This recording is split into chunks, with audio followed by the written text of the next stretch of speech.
Hi everyone, today we're gonna start our new lecture that is based on completely electrochemistry. Okay, so simply first of all, अगर आपको कोई chapter start करना है तो उस chapter को स्टार्ट करने से पहले आपको हमेशा ये सोचना चाहिए that why you are starting that chapter, what is the need, okay, what is the future and what is the advantages or applications of that particular chapter. That's why you are studying that chapter. Of course, अगर आपको पता चले कि इस chapter को पढ़ने से आपके फ्यूचर में या आपके डेली लाइफ में कुछ चेंजेस आते हैं या फिर वो चेंजेस ऑलरेडी आ चुके हैं because somebody actually know about that chapters or know about that topics, okay, somebody has discovered that topics, okay, तो इसलिए हम ये चीज़ें पढ़ते हैं. तो सबसे पहले आपके मन में ये क्वेश्चन जरूर आना चाहिए that why you are starting that chapter, why you are starting that particular concept और the particular simple topic. Okay, so हमारा जो लेक्चर है बेसिकली है वो है electrochemistry. Okay, today we gonna start a basic of electrochemistry. Okay, and now I will tell you कि हम ये पढ़ क्यों रहे हैं. Okay, so first of all आपने पढ़ा होगा पहले कभी भी या सुना होगा दैट इन एंशिएंट टाइम्स, पुराने ज़माने में क्या था, जब लोगों को इलेक्ट्रोकेमिस्ट्री के बारे में बिल्कुल नॉलेज नहीं थी, बिल्कुल नहीं पता था, तो उस टाइम में लोगों को क्या मिलता था, लाइक उस टाइम पे गोल्ड और एल्यूमिनियम का बहुत डिफरेंस था. आपको इस टाइम पे आप क्या करते हो, आपका एल्यूमिनियम का यूज़ क्या है, aluminium you are using just as a material for just आप उसको अपने खाने के लिए या किसी भी चीज़ को पैकिंग के लिए यूज़ करते हो. यस, लेकिन एंशिएंट टाइम्स में क्या था, पहले आपका जो गोल्ड था और एल्यूमिनियम था, एल्यूमिनियम बहुत ज़्यादा महंगा था. अब आज के डेट में वो इतना सस्ता क्यों है, and that is a logic, that complete thing is basically behind your electrochemistry.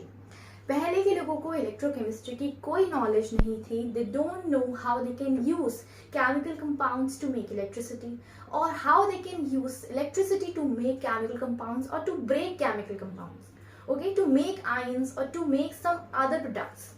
Okay, पहले लोगों को इस चीज़ की कोई नॉलेज नहीं थी, लेकिन आज के टाइम में हमें पता है हम इलेक्ट्रोकेमिस्ट्री का यूज़ बहुत जगह पे कर सकते हैं.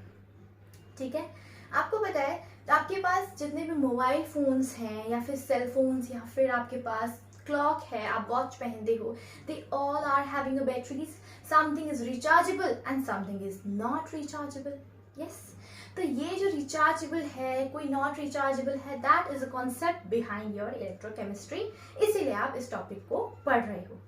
ठीक है, आप आज सेल फोन को यूज कर पा रहे हो, आप उसको रिचार्ज कर पा रहे हो, आपको बार बार फोन फेंकना नहीं होता, नया लेना नहीं होता. You can recharge that phone. Okay, you can use that phone for 5 years 6 years up to 10 years. Okay, जितना आप अच्छे से संभालते हो, है ना, आप उसे यूज कर सकते हो. क्यों? क्योंकि आप इलेक्ट्रोकेमिस्ट्री के बारे में जानते हो. और जिन्हें इलेक्ट्रोकेमिस्ट्री के बारे में नहीं पता, वो सिंपल सी बात ये जान ले कि इसकी एप्लीकेशन इतनी सारी है कि आपको ये टॉपिक जरूर पढ़ना चाहिए, जिससे कि इन फ्यूचर आप भी कुछ नया क्रिएट कर पाओ. इसकी नॉलेज होगी तभी तो क्रिएट कर पाओगे ना. So first we have to get some idea what is basic of electrochemistry and what is it basically. Electrochemistry है क्या? तो अगर नाम को देखें तो हमें पता है electro means electric. Yes, electro means electric. Okay, and chemistry means chemical compounds.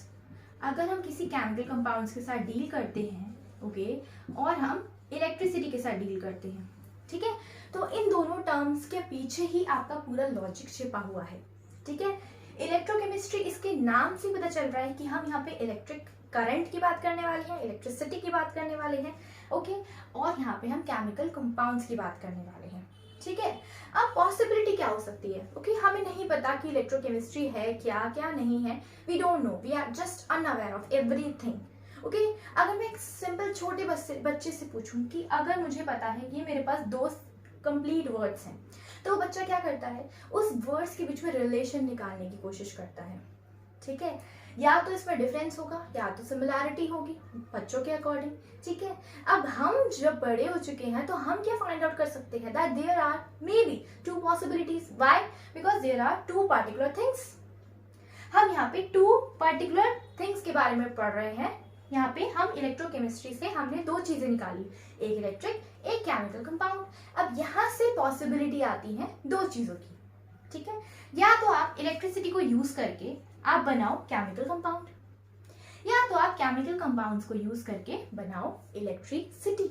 You can generate electricity using chemical compounds, or either you can use electricity to break your chemical compounds to generate something else, to make something else product. Okay, तो इसमें है क्या? इसका मतलब है हमारे पास दो possibility है, and now you must understand. Now there are two terms, that is cells, electrochemical cell as well as electrolytic cell.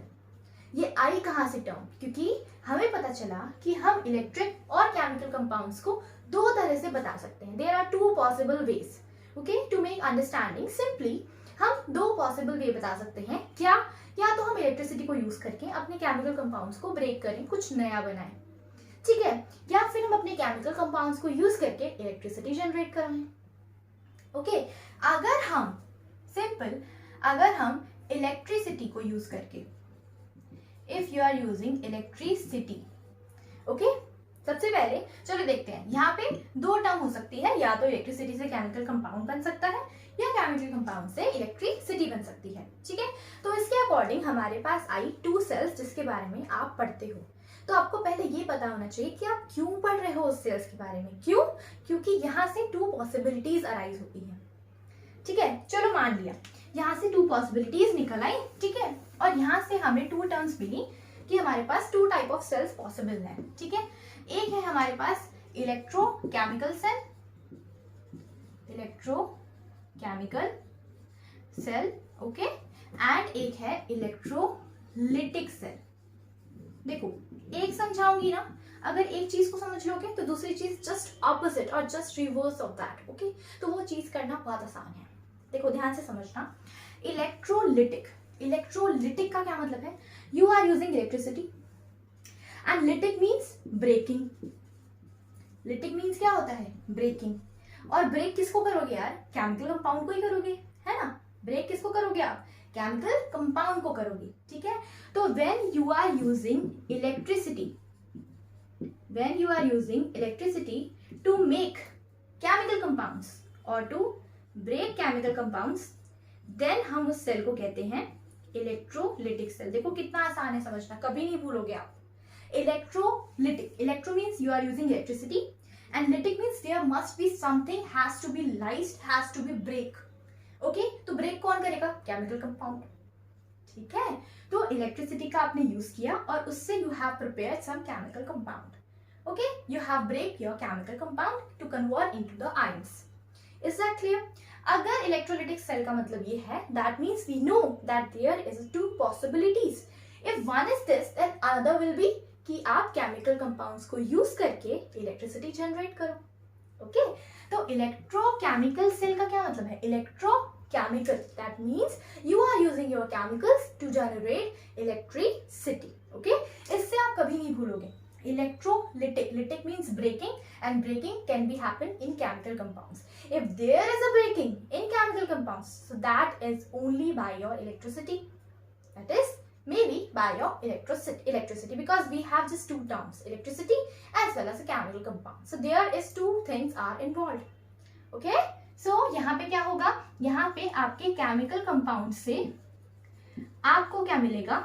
आपको मिलेगी इलेक्ट्रिसिटी. ठीक है, आपको अपने केमिकल कंपाउंड से क्या मिलेगा? इलेक्ट्रिसिटी. ठीक है, तो यहां से हमें पता चला कि इलेक्ट्रोकेमिस्ट्री की टू ब्रांचेस निकल कर आए. ठीक है, we can simply say there are two cells. Okay, electrochemical cell and electrolytic cell. ठीक है, अब इलेक्ट्रोकेमिकल सेल का दो नाम और होता है, जिसे हम कहते हैं galvanic cell and voltaic cell. अब खुद सोच के बताओ, बहुत बच्चों को ये पता ही नहीं होगा. Why we are calling electrochemical cell as galvanic cell as well as a voltaic cell? क्यों कहते हैं हम इलेक्ट्रोकेमिकल सेल को गैल्वेनिक सेल भी कहते हैं और हम इसे कहते हैं वोल्टेक सेल भी कहते हैं. हम इसे वोल्टेक सेल भी कहते हैं. ठीक है, वीडियो को पॉज करो, सोचो. ठीक है, मैं तो बता ही रही हूँ, बट वीडियो को पॉज करो, सोचो. Why we are calling that electrochemical cell? It has another name as galvanic cell and voltaic cell. ऐसा हम इसलिए कहते हैं क्योंकि इलेक्ट्रोकेमिकल सेल को जिसने जनरेट किया, जिसने बताया, वो जो साइंटिस्ट थे उन दोनों साइंटिस्ट के नाम ही थे galvanic and the another is voltaic. That is why we are calling it as a galvanic cell, because galvanic and voltaic itself they have prepared their cell. Okay इसीलिए इलेक्ट्रोकेमिकल सेल का नाम galvanic cell भी कहलाता है और वोल्टेक cell भी कहलाता है. Is that clear? कभी भूलना मत. It's a simple concept. They can ask you in the interview session. Okay and this is simple to understand. Okay because the scientists who have just created this cell, who have just generated, that has a name galvanic and voltaic. Okay, तो इसलिए हम इसको electrochemical cell को galvanic cell भी कहते हैं और वोल्टेक cell भी कहते हैं. You can take a screenshot, then I'll rub it and we'll make it further. समझते हैं थोड़ा आगे. ओके चलो अब हम बात करते हैं इलेक्ट्रोकेमिकल सेल की. ठीक है, अब चलो ठीक है, पता तो चल गया कि इलेक्ट्रोकेमिकल सेल होती क्या है. ठीक है, अब किसी को ये आइडिया आया कहाँ से, है ना, किसी को ये आइडिया आया कहाँ से, तो किसी साइंटिस्ट ने ना क्या किया, एक एक्सपेरिमेंट किया. ठीक है, एक एक्सपेरिमेंट किया उन्होंने. क्या किया, एक बीकर के अंदर, ये एक बीकर लिया उन्होंने. ठीक है, एक बीकर के अंदर उन्होंने डाला कॉपर सल्फेट का सोल्यूशन. ठीक है, they have taken copper sulphate solution. Okay and they have put it one zinc rod, और वहां पर उन्होंने एक जिंक का रॉड डाल दिया. अब यहां से 2 टर्म्स निकलती हैं गाइस, 2 टर्म्स. ओके, एक तो ये that your copper sulphate is electrolyte. Electrolyte, अब आपको ये पता होना चाहिए इलेक्ट्रोलाइट क्या होता है. ठीक है, और ये जो जिंक रॉड है इसे हम कहते हैं इलेक्ट्रोड. ठीक है, और आपको ये पता होना चाहिए that your copper sulphate is nothing but it is a ionic compound. है ना, आयोनिक कंपाउंड है ना, क्योंकि आप कॉपर सल्फेट को कैसे लिख सकते हो, I can write this copper sulphate as copper +2 + SO4 2 -. I can write it like this way. Yes, I can write it of course.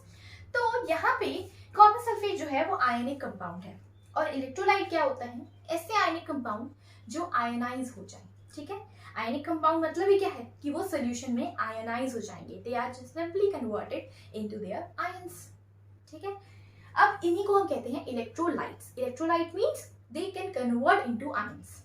Okay, compound that can easily convert into ions. Okay, अब इसमें 2 classes आती हैं. ठीक है, देखो electrolyte में 2 classes क्या आ सकती हैं.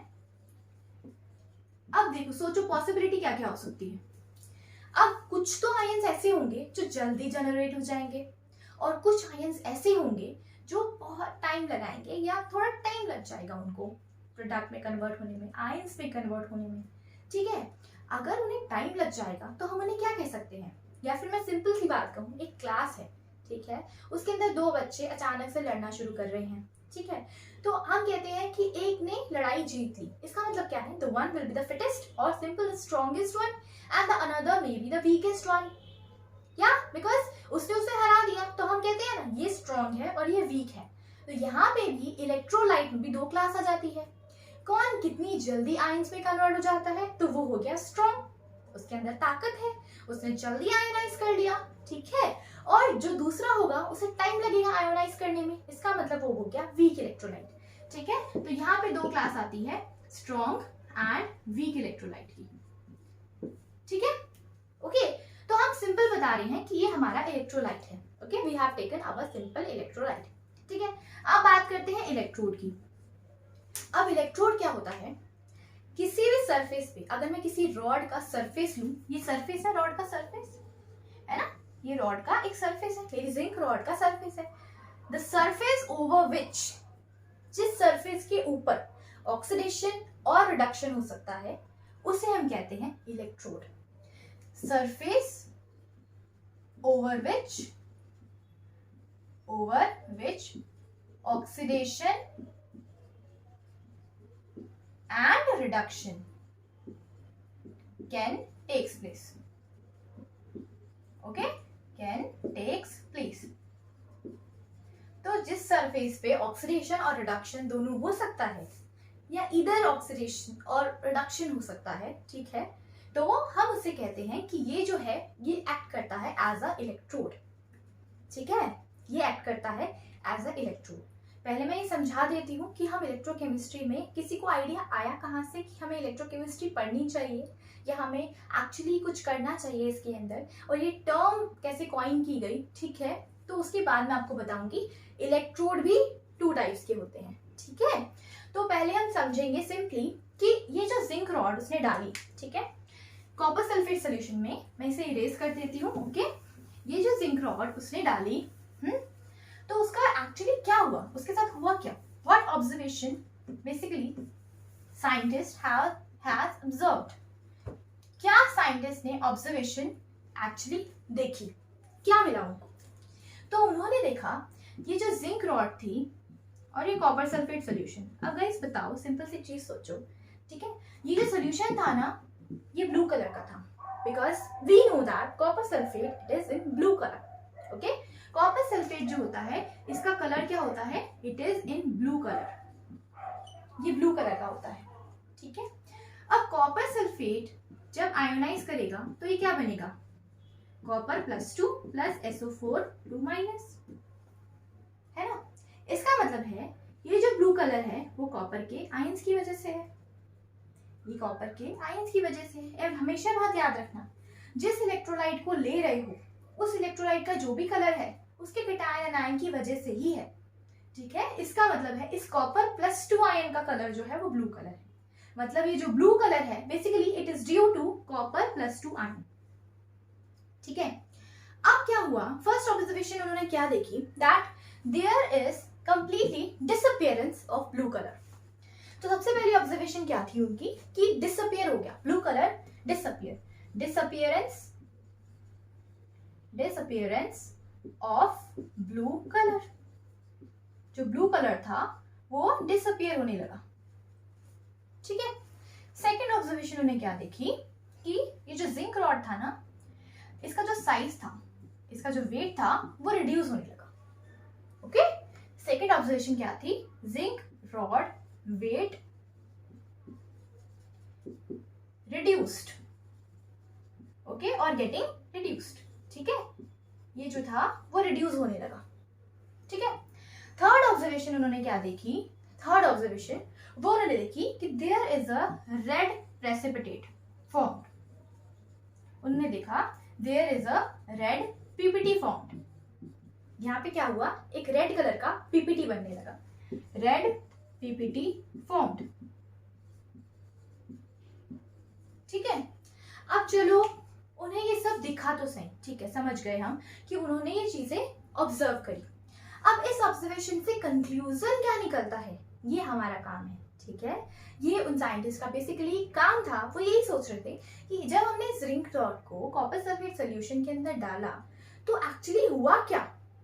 तो यहाँ से टर्म आई कि जो भी रिडॉक्स रिएक्शंस होते हैं जो आपने 11th क्लास में पढ़े हैं, ऑक्सीडेशन, रिडक्शन, वो सारी टर्म्स इलेक्ट्रोकेमिस्ट्री से कनेक्टेड है और रिलेटेड है। मतलब इलेक्ट्रोकेमिस्ट्री को मैं अगर अनदर टर्म में कहूँ, it is a simply result कि रिडॉक्स रिएक्शन हो रहा है। अगर किसी सिस्टम में रिडॉक्स रिएक्शन हो रहा है इसका मतलब वहां पे पॉसिबिलिटी है कि आप करंट को जनरेट कर सकते हो, क्योंकि वो एक इलेक्ट्रोकेमिकल सेल बन सकती है। समझ में आ रही है मेरी बात। तो यहाँ पे ये जो जिंक और कॉपर सल्फेट सोल्यूशन में हमने देखा क्या, तो पहले हम ये देखेंगे, फिर बात करेंगे कि रिडॉक्स हुआ नहीं हुआ, ठीक है, उसके बारे में बाद में बात करते हैं। लेकिन इलेक्ट्रोकेमिस्ट्री आपने रिडॉक्स रिएक्शन 11th क्लास में पढ़ा था ना, तो उसका आज जाके आपको पता चलेगा कि उसका यूज कहाँ पे आ रहा है। उसका यूज आ रहा है आपकी इलेक्ट्रोकेमिस्ट्री में, इसीलिए आपने रिडॉक्स रिएक्शन को अच्छे से पढ़ा था, ठीक है। अब देखो, there is a disappearance of blue colour, ठीक है। हमें पता है जो ब्लू कलर है वो किसकी वजह से था, कॉपर +2 आयन की वजह से था, है ना। कॉपर +2 आयन की वजह से ब्लू कलर का सोल्यूशन मिला हमें, ठीक है। अब क्या हुआ, रेड पीपीटी बनने लगा। कुछ टाइम बाद देखा कि ये ब्लू कलर तो खत्म होने लगा, that means copper +2 ions will be getting reduced in my solution, they may be converted into something else, okay, they may be converted into something else। अब मुझे एक बात बताओ, ये जो रेड पीपीटी होता है वो किस वजह से आता है, ये तुम्हें पता होना चाहिए, ओके। उस टाइम पे उन साइंटिस्ट को पता था ये बात, ठीक है। तो रेड पीपीटी उन्हें पता चला कि कॉपर की वजह से आता है, कॉपर का जो सॉलिड होता है उसकी वजह से रेड कलर आता है, ठीक है, रेड प्रेसिपिटेट सॉलिड फॉर्म में है, वो कॉपर का है, वो कॉपर की वजह से है रेड कलर। ठीक है, जब कॉपर सॉलिड फॉर्म में होता है तो उसका रेड कलर आता है। इसका मतलब क्या कंक्लूजन निकला कि there must be something inside the in the product which is copper solid, because product में हमने क्या देखा, there is a red colour, तो कॉपर सॉलिड जो था वो प्रोडक्ट साइड पे आना चाहिए, मतलब ये बन रहा है। ठीक है, और खत्म क्या हो रहा है, डिसअपियरेंस किसका हो रहा है, वो हो रहा है कॉपर प्लस 2 आयंस का। तो यहाँ पे आया कॉपर प्लस 2 आयन और it is in blue colour. ठीक है, ये ब्लू कलर का था, कॉपर प्लस 2 आयन यहाँ पे हमने लिखा, देखो यहाँ पे हमने लिखा कॉपर प्लस 2 आयन जो कि ब्लू कलर का था। ठीक है, अब हमने बोला कि there is a disappearance of blue colour, इसका मतलब रिएक्टेंट साइड जो थी वो कॉपर प्लस 2 की होगी, क्योंकि रिएक्टेंट मतलब जो रिड्यूस हो रहा है अमाउंट में, प्रोडक्ट मतलब जो बन रहा है ना। तो रेड पीपीटी बन रहा था, तो मैंने लिखा कॉपर सॉलिड को प्रोडक्ट साइड पे और कॉपर प्लस 2 आयंस को रिएक्टेंट साइड में। अब सोचने वाली क्या बात है कि एक्चुअली कॉपर प्लस 2 में ऐसा क्या गया जो कि वो कॉपर सॉलिड में कन्वर्ट हो गया। तो ऑफ कोर्स अब सोचने वाली बात सिंपल सी है यार, रिडॉक्स रिएक्शन आपने पढ़ा है ना। तो रिडॉक्स रिएक्शन में अगर ये 2 प्लस चार्ज है ना, पॉजिटिव है, और यहाँ पे कॉपर पे 0 ऑक्सीडेशन स्टेट है, ये 0 है ऑक्सीडेशन स्टेट, इसका मतलब है यहाँ पे प्लस 2 के साथ मुझे कुछ -2 डालना पड़ेगा, तब जाके ये कैंसिल हो जाएगा और मुझे 0 मिल जाएगा, है ना। अगर इस कॉपर पे प्लस 2 चार्ज है, इसका मतलब यहाँ पे मुझे क्या डालना पड़ेगा, 2 इलेक्ट्रॉन्स, है ना। मैं यहाँ पे जब 2 इलेक्ट्रॉन्स डालूंगी, 2 इलेक्ट्रॉन्स मतलब negative, 2 negative when combined with 2 positive, okay, तो इट विल बी न्यूट्रलाइज्ड, 0 हो गया। और यहाँ पे कॉपर सॉलिड किस स्टेट में है, 0 स्टेट में। इसका मतलब 2 ऑब्जर्वेशन से हमें ये बात तो पता चलेगी कि जो कॉपर था वो प्लस 2 इलेक्ट्रॉन्स गेन करके क्या बन गया, कॉपर सॉलिड में। अब हमने क्या पढ़ा है रेडॉक्स रिएक्शन में, दैट गेन ऑफ इलेक्ट्रॉन्स और decrease in oxidation number is known as reduction, है ना। यहाँ पे क्या हुआ, प्लस 2 से रिडक्शन होके 0 ऑक्सीडेशन स्टेट में आ गया, चार्ज आपका रिड्यूस हो गया। जब भी ऑक्सीडेशन नंबर रिड्यूस हो जाता है, चार्ज रिड्यूस हो जाता है, तो हम उसे कहते हैं रिडक्शन। या फिर हम अगर 2 इलेक्ट्रॉन्स, कोई भी इलेक्ट्रॉन्स को अगर हम किसी के साथ जोड़कर लिखते हैं, मतलब there is a gain of electrons, और उस गेन ऑफ इलेक्ट्रॉन्स को क्या कहते हैं, रिडक्शन। ठीक है, इसका मतलब क्या था कि जो कॉपर प्लस 2 था ना, उसका हो गया रिडक्शन, है ना। इसका मतलब कॉपर प्लस 2 का हो गया रिडक्शन, है ना। अब सोचने वाली बात ये है कि कॉपर प्लस 2 को ये 2 इलेक्ट्रॉन्स मिले कहां से, ये जो 2 इलेक्ट्रॉन्स थे वो आए कहां से, क्योंकि सॉल्यूशन में तो नहीं है, हमें तो कहीं ना कहीं और से चाहिए होंगे। तो वो हमें पता चला कि हमारे इलेक्ट्रोलाइट के साथ एक रॉड है और रॉड में भी कुछ ना कुछ चेंजेस आ रहे हैं, है ना। रॉड में कुछ ना कुछ चेंजेस आ रहे हैं। अगर रॉड में चेंजेस आ रहे हैं तो इसका मतलब क्या है, उसमें भी कुछ ना कुछ जरूर हुआ होगा, और वो ये जो 2 इलेक्ट्रॉन्स हैं वो रॉड की वजह से आए हैं। तभी तो कॉपर ने 2 इलेक्ट्रॉन्स गेन करके कॉपर सॉलिड बनाया ना, उसे 2 इलेक्ट्रॉन्स चाहिए तो थे। तो ये 2 इलेक्ट्रॉन्स उसे मिले कहां से, उसे मिले जिंक रॉड से। ठीक है, इसका मतलब हमने देखा जो ब्लू कलर था वो रिड्यूस हो गया, डिसअपियर हो गया, तो वो हमें समझ में आ गया, और रेड पीपीटी जो बना वो कॉपर सॉलिड की वजह से बना, इसका मतलब यहाँ पे हुआ रिडक्शन। ठीक है, अब हमें क्या करना है, हमें चेक करना है कि रिडक्शन तो हो गया, इससे 2 इलेक्ट्रॉन्स मिली, तो वो 2 इलेक्ट्रॉन्स आए कहां से, यही लॉजिक होता है गाइस। अगर आप इस तरीके से समझोगे कि एक्चुअली ये आया कहां से, तो आप आइडेंटिफाई करने की कोशिश करोगे कि वो आया कहां से, और जहां से वो आया वो आपका कंक्लूजन निकल जाएगा कि एक्चुअली उस वजह से ऐसा हुआ है। ठीक है, तो वजह जानने की कोशिश किया करो, केमिस्ट्री आसान हो जाएगी, है ना। चलो अब देखते हैं, मैं इसे इरेज कर देती हूँ। ठीक है, अब यहाँ देखो, यहाँ पे मैं इसे भी इरेज कर देती हूँ। ठीक है, अब देखो यहाँ पे हमने पढ़ा कि जो कॉपर प्लस 2 था उसने 2 इलेक्ट्रॉन्स गेन किए और वो कॉपर सॉलिड में कन्वर्ट हो गया। ठीक है, अब यहाँ पे जो जिंक था, जिंक की टेंडेंसी जो होती है वो ऑक्सीडाइज करने की होती है। ठीक है, अगर मैं रिडक्शन पोटेंशियल, ये रिडक्शन पोटेंशियल बाद की बात है। ठीक है, अब सोच लो, सिंपल सी बात है। ठीक है, अगर एक सेल के अंदर, मैं सिंपल सोच रही हूँ, सेल तो है नहीं, कंप्लीट सर्किट तो है नहीं, मैंने कोई वोल्ट मीटर नहीं लगाया, कोई एम मीटर नहीं लगाया, है ना, तो मैं कुछ नहीं कह सकती ये सेल है। ओके, मैं सिंपल कह रही हूँ कि इस बीकर के अंदर जो भी चेंजेस आए और ये जो 2 इलेक्ट्रॉन्स आए, ये जो कॉपर को 2 इलेक्ट्रॉन्स मिले वो किसी ने लूज किए होंगे। अगर वो किसी ने लूज किए होंगे तो ये रोल किसका होगा? ये होगा जिंक का। इसका मतलब जिंक ने क्या किया? जिंक ने 2 इलेक्ट्रॉन्स लूज कर दिए। अगर इसने लूज किए तो वो 2 इलेक्ट्रॉन्स कहाँ लिखूंगी मैं? प्रोडक्ट साइड पे, है ना। तो जिंक +2 इलेक्ट्रॉन्स। देखो ध्यान से, अब जिंक था यहाँ पे 0 ऑक्सीडेशन स्टेट पे, ये सॉलिड फॉर्म थी, रॉड है, सॉलिड है ना। ये जो सॉलिड था ना वो सॉल्यूशन में जिंक +2 आयंस की तरह जाने लगा और 2 इलेक्ट्रॉन्स इसने दे दिए, है ना। अब ये जो 2 इलेक्ट्रॉन्स थे ना वो कॉपर +2 ने ले लिए और इसने रिडक्शन कर दिया। अगर कॉपर का हुआ रिडक्शन तो जिंक का क्या हुआ? जिंक का हुआ ऑक्सीडेशन। ठीक है, जिंक का क्या हुआ? ऑक्सीडेशन, क्योंकि जिंक 0 ऑक्सीडेशन स्टेट से +2 ऑक्सीडेशन स्टेट पे गया, मतलब चार्ज बढ़ गया। जब भी चार्ज बढ़ता है तो उससे क्या होता है? वो होता है ऑक्सीडेशन। इसका मतलब है ये पूरे रिएक्शन के अंदर मुझे क्या लिखा? एक रिडॉक्स रिएक्शन हो रहा है, ठीक है। और यहीं से शुरुआत हुई कि रिडॉक्स रिएक्शन को हम इलेक्ट्रोकेमिकल सेल बनाए कैसे, ठीक है। क्योंकि यहाँ पे इलेक्ट्रोकेमिकल मतलब केमिकल तो कुछ हो रहा है ना, केमिकल कंपाउंड्स का कुछ तो हो रहा है।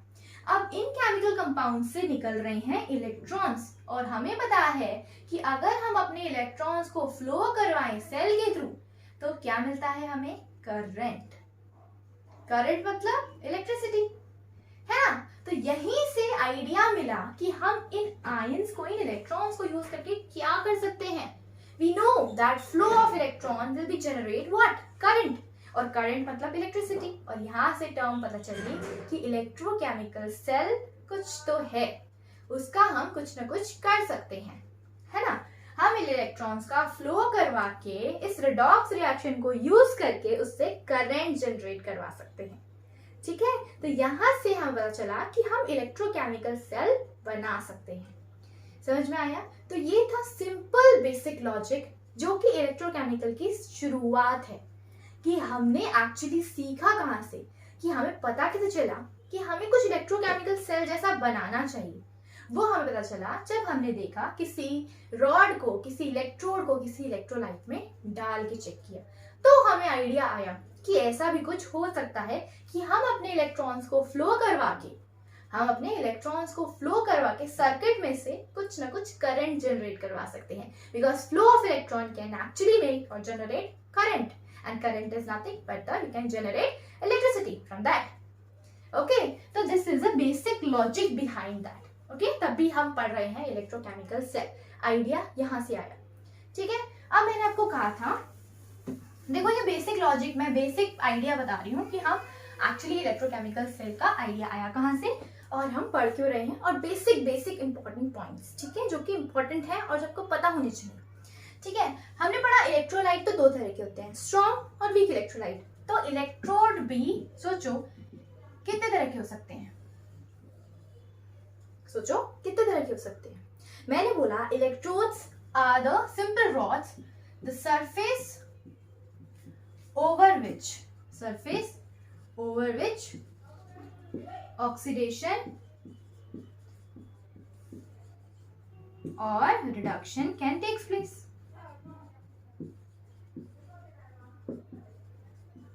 ठीक है, यहाँ पे रिडक्शन और ऑक्सीडेशन होए, है ना। अब यहाँ से मिलती है 2 पॉसिबिलिटी इसकी खुद की डेफिनेशन से। देखो कैसे, कि हो सकता है कि आपका इलेक्ट्रोड, आपका जो रॉड हो, वो रिडक्शन ऑक्सीडेशन करे ही ना, वो सिर्फ और सिर्फ आपके सर्किट को कंप्लीट करने का काम करे, है ना। और एक ऐसा इलेक्ट्रोड हो सकता है जहां पे ऑक्सीडेशन और रिडक्शन हो। अब जिसमें ऑक्सीडेशन रिडक्शन होगा वो कैसा इलेक्ट्रोड होगा, उसे हम नाम देंगे as a active electrode. Active मतलब वो एक्टिव है, वो रिएक्शन में पार्टिसिपेट करेगा। और जो रिएक्शन में पार्टिसिपेट नहीं करेगा उसे हम क्या कहते हैं, नॉन रिएक्टिव। और नॉन रिएक्टिव का दूसरा नाम क्या है, इनर्ट, ठीक है। तो यहाँ से हमें 2 पता चलते हैं, ठीक है, यहाँ से हमें 2 पता चलते हैं। 2 इलेक्ट्रोड्स होते हैं, एक होता है एक्टिव इलेक्ट्रोड, और एक होता है इनर्ट इलेक्ट्रोड। ओके, तो यहां से हमें आइडिया मिला कि एक इनर्ट इलेक्ट्रोड है, एक एक्टिव इलेक्ट्रोड है। Active is the one which can be मैंने क्या बताया कि इलेक्ट्रोड्स जो होते हैं वो टू टाइप्स के हो सकते हैं। किस बेसिस पे? इसके डेफिनेशन के ही बेस पे कि यहाँ पे रिडक्शन होगा या ऑक्सीडेशन होगा या फिर कुछ भी नहीं होगा। अगर इसमें कुछ भी नहीं होगा तो वो इनर्ट इलेक्ट्रोड है, मतलब वो रिएक्शन में पार्टिसिपेट नहीं करेगा, जैसे कि प्लैटिनम। ओके, और जो रिएक्शन में पार्टिसिपेट करेगा, जैसे कि अभी अभी हमने एग्जांपल देखा जिंक